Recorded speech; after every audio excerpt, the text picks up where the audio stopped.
I am here with Branko Marcetic, which I think I got that name right. I did some research beforehand.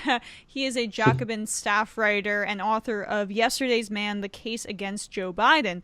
And right now, Branko, you are in New Zealand. Can you talk about, which you hinted to me before we started recording, the experience in New Zealand with COVID? Because obviously Jacinda Ardern has gained national praise, or international praise, I should say, for her handling of the pandemic, and it seems to be quite different than what we're experiencing here in North America. Yeah, obviously the Jacinda Ardern government has got a lot of international acclaim and domestic acclaim for handling the virus. And I think having now been here for the past month or so, it's clear why. I spent like everyone else in North America, 8 months, observing social distancing and basically locking myself away from most people, trying to avoid social contact as much as possible, and then having to come back here and then basically getting rid of all those rules and immediately, being able to go back to bars and speak to people face to face without mask coverings. It's surreal. And so, the well-deserved pandemic response accolades for the Ardern government. There are other things about the Ardern government that they should probably move on a little more boldly. I'm not saying a it's whole all host of other rainbows problems. and smiles, but Yeah. yeah, no, that it's just when you said that to me, no masks, going out to bars, it sounds like a different world. But let's get into your piece, because you wrote a piece that I thought was fascinating: fighting the pandemic versus saving the economy is a false choice. And I've always thought that this was the case, but the way you articulated it, it was just a lot more succinct than my abstract thoughts on the matter. Basically, Democrats like Joe Biden, Democrats like Andrew Cuomo, who's been the blue face of the pandemic response, it's always, we have to sacrifice these businesses, you have to tough it out, you have to be okay with not getting paid if you're in the service industry, for example, in order for public health to be paramount and for everybody to stay safe. That is a false choice in my view, and you laid that out quite well in your piece. Can you expand upon that? Yeah, I mean, the way that the pandemic has been sold in the United States is, it's one or the other. You can either wrangle the pandemic and make it manageable, or not killing thousands of people a day, or you can have a strong economy that is, going to make sure that people aren't falling through the cracks and homeless and jobless and that kind of thing. Those are the stark choices that were laid out for people in the election, and people basically voted on which one was more important. And as you say, that's not really the case. There's no necessary division between handling the pandemic and the economy, because they're really one and the same. I put out in the piece that one of the things that was most important to the economy during those early months of the I want to say lockdown, but it wasn't really a lockdown. The sort of early restrictions that were then lifted, and then sort of this haphazard kind of piecemeal restrictions that were put on after that.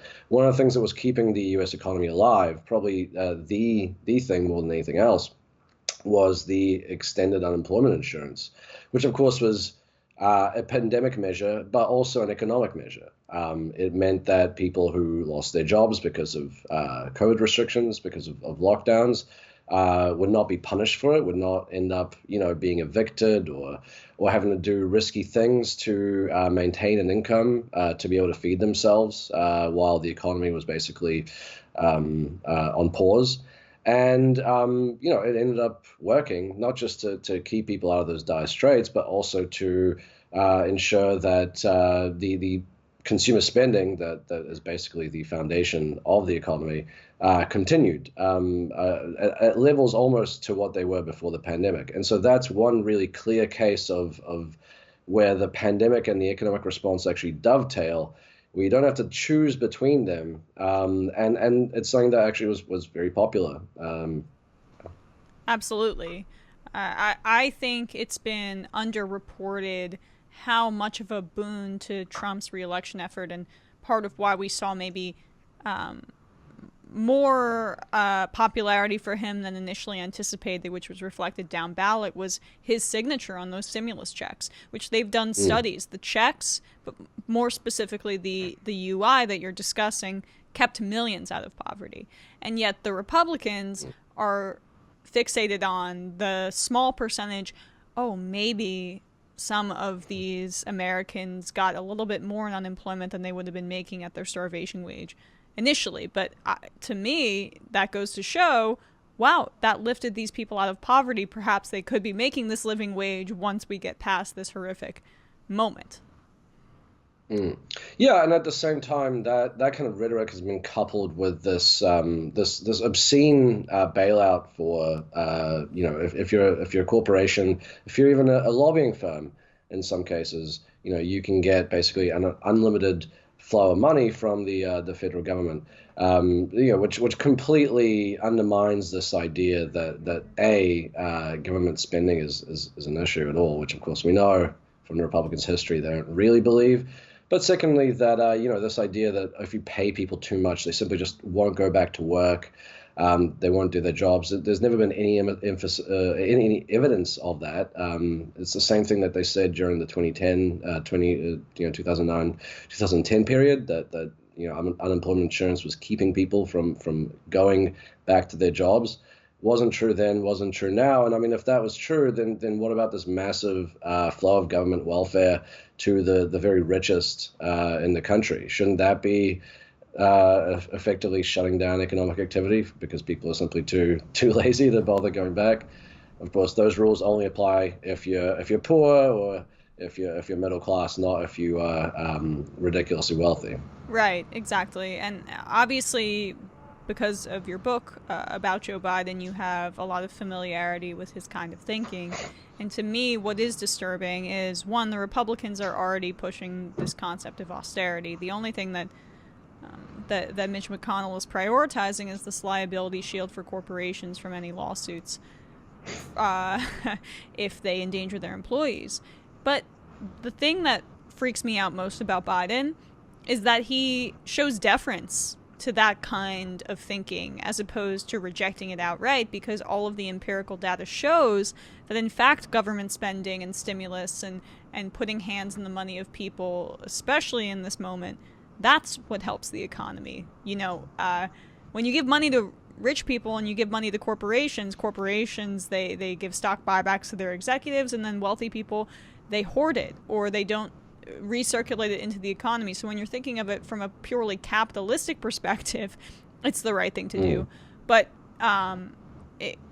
that's what shocks me, I guess, still in this moment, even though he's been in politics for this long, he still thinks the Republicans advocating for austerity, and even centrist Democrats or people like Rahm Emanuel, who thankfully aren't going to be in the administration as of now, that he still thinks that's a viable perspective.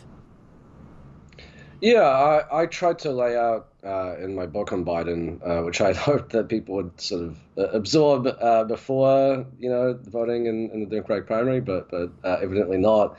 I tried to kind of lay out some of the dangers of having Biden in the role of the president, but really in any major role in politics, which is that because of the particular lessons that he took from his early life and career, in the period that he became a politician, the 1970s to the 80s, because of that, Biden's kind of go-to move is to essentially kind of pander to the most extreme right-wing elements in the country. So, the kind of things that are in reality, in the grand scheme of the U.S. population, actually pretty fringe views, but views that nonetheless tend to be pretty popular among Republicans and other right-wing elites. And Biden sort of takes that as kind of the baseline to which he needs to signal to, even as Republicans and those same other right-wing elites are wildly out of touch in a whole host of issues from where the American public is. And we've kind of seen that a little bit with even the coronavirus response from Biden, not just on the kind of economic stuff, but also just in terms of the purely kind of technocratic elements of dealing with the virus, or the practical elements of dealing with the virus. Biden has now said you only need to wear a mask for 100 days, which I'm aware of no scientist or expert who says that don't worry, you only need to do this for 100 days. People are saying depending on how long the vaccine takes to roll out, and even once the vaccine rolls out, masks should maybe become a semi-permanent aspect of our culture. If there's more pandemics in the way, or if there's a flu going around, it's part of the reason why Japan had such a good response, even though the government response wasn't very good. The culture of mask wearing. So that's one thing. The other thing is he's also saying you don't need to do a national lockdown. I guess because he doesn't want to play into Republican attacks on that very basis that we were talking about, that a lockdown will destroy the economy, which of course it would, absent any sort of government spending to make sure that people are protected. But of course, the other lesson that Biden learned and has really internalized for his entire career is that government spending is a chief issue that is obsessing the nation, and that one cannot spend too much money. Too much debt is too bad, and one should avoid having the government do too much, particularly to help people economically, if possible. Certainly, yeah. That's what keeps people up at night. That's why those stimulus checks were so popular.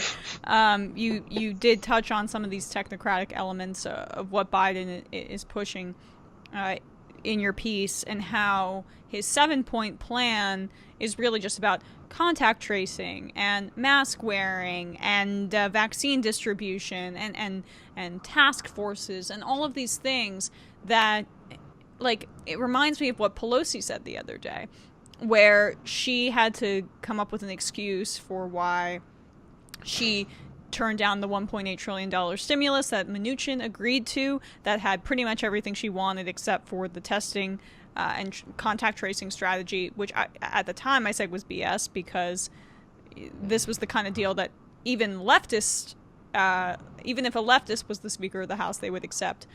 But she didn't want to give Trump any advantage before the election, so she turned it down, and now she's justifying why less than half a loaf, no stimulus checks, for example, half the UI that you discussed earlier, why that's acceptable. And she said it's because a vaccine is coming and it's an answer to our prayers, and now Biden is in charge, which just means there's a blue seat in the Oval Office, now the red seat. That changes nothing about the economic harm that people are facing. So that's what bothers me about this. I'm not really asking a question, it's more of a discussion, but it really does mirror Biden's more, we're going to take the science approach, but what about the, piles and piles of economic harm and horrors that people are facing? Yeah, I mean, I'd actually written a piece about this just before this latest one, and what's even more alarming is that Biden's not really listening to the science and the data, which tells us that a kind of piecemeal or kind of nuanced restrictions, as they're talking about it, at this stage of the virus, where it's just running as rampant as it is in the United States, and the United States is by far has the worst situation out of any country in the world regarding this, that you can't just sort of do these piecemeal restrictions. You really have to do a very concerted, relatively strict stay-at-home order, which no one likes, and for good reason, but as a way to arrest the virus's spread and to sort of be able to implement all these technocratic things that are important, to be clear, vaccine distribution, PPE production, contact tracing and testing, all that is important. But you need that national lockdown to sort of, one, implement it, and then also you need the economic response to sort of get people on board with it. One thing I would add is that despite the fact that Biden feels the need to kind of gesture towards this anti-lockdown feeling, there was a recent survey done by I think 4 different universities, Harvard and some others. They interviewed 20,000 people in all 50 states, and they actually found that large majorities of people, across racial, gender, even partisan lines, age, even, The partisan lines were less emphatic, but nonetheless, still, large majorities of people did support pretty strict stay-at-home conditions for a month. If the right support was given to people, they were willing to stay at home and avoid large gatherings. They were willing to even close down businesses, at least some businesses. They were willing to wear masks, all this kind of thing. So these measures are popular. It's just I think people have been sort of sold this idea that it's just, one, it's impossible, and two, it's just so people are so against it that it would never, you can't even make a case for it, basically, which isn't quite the case. Just on the issue of the $1,200 checks, I'll just add to that as well. The Wall Street Journal talked to people in some of those border towns in Texas, the Latino-heavy towns that ended up going for Trump in this election, or swinging more towards Trump than they had been for Clinton in 2016, which is a stunning result. And one of the things they found is that people really appreciated those $1,200 checks. And Trump signing his name, as obnoxious as it was at the time, people actually thought, oh, wow, this guy really cares about me. I did. I mean, look, like, not too, but I mean, he's a marketer. And anyway, go on. I'm so sorry. No. You're completely right. And the other thing I would add is that, it's hard for us to imagine because so much of Trump's response was at best inadequate and, just at worst criminally negligent. But some of the measures he took, and I'm thinking particularly of the eviction ban, as many loopholes as there were in that, and continue to allow people to be evicted and kicked out of their homes, as true as that all is, it was still a pretty bold measure, along with some of the other stuff he did, the student loan forgiveness for veterans, and stopping student loan repayments, all that kind of thing, moving money from FEMA for unemployment insurance. Again, very inadequate in the scheme of actually what we're talking about and the scope of the U.S. response and the U.S. pandemic situation. However, when you compare it to Biden, in an election, you don't have to necessarily be the best leader of all time. You just have to be one step ahead of the other guy. And that's kind of what Trump ended up doing. And, with the eviction ban, Biden in August, I believe, put out a emergency housing package call. He said, well, unemployment insurance is ending. We need to have an emergency housing package. The president needs to act right now. And what was in it? It was, subsidies for health insurance. Subsidies, grants, insurance, yada, yada, yada, yeah. And no mention of an eviction ban. And then what happened was a month later, Trump signed that executive order that basically put an eviction moratorium in place. Again, tons of flaws with that order. But the fact is that it was still something that Biden was not even willing to come out and say. And I think that's why you keep getting this bifurcated political discussion in the U.S. where it's either the pandemic or it's the economy. You can't do both. Well, I mean, yeah, I still have this theory about Trump is he would have been a much better president if he just operated in a vacuum of self-interest, because he does have this crowd surfer mentality where he has no empathy or understanding and is, genuinely horrific person, but he does know how to crowd surf and gets what people care about and isn't constrained by this old school ideology that Biden is ascribing to of like, oh, well, we have to balance the budget. We can't be seen as spending too much money. We'll do these very minute tweaks around the edges where you can apply for a Pell Grant, or you can, things that actually bother, like, even if it's a good thing on the whole, even if it's a marginal help, the fact that it's so bureaucratic is a huge turnoff to people.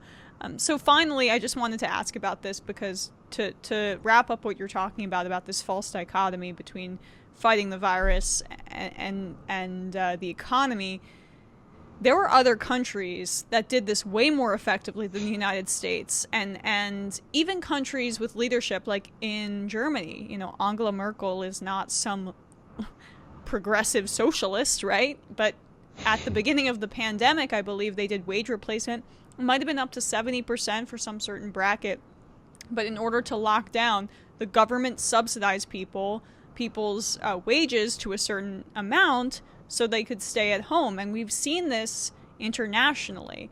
And yet the United States has refused to embrace any of this kind of talk. So I'm wondering what your perspective is on that, and if that ties into your piece at all. Yeah, I mean, it's interesting because the United States in many ways really does have a ruling class that is uniquely cruel towards its own people. I mean, there are many that are horrifically cruel, but the United States, the people that run the country are particularly, I think, callous towards the needs of not even the poor, but even people who are sort of just getting by. We have at this point, the IMF, which is hardly a bastion of leftism or radicalism, is basically saying the things that the left has been saying throughout this crisis and before, which is that you need to engage in short-term big spending, set up safety nets, tax the wealthy, then redirect that into health and social programs so that people, whether in this pandemic or later, are taken care of.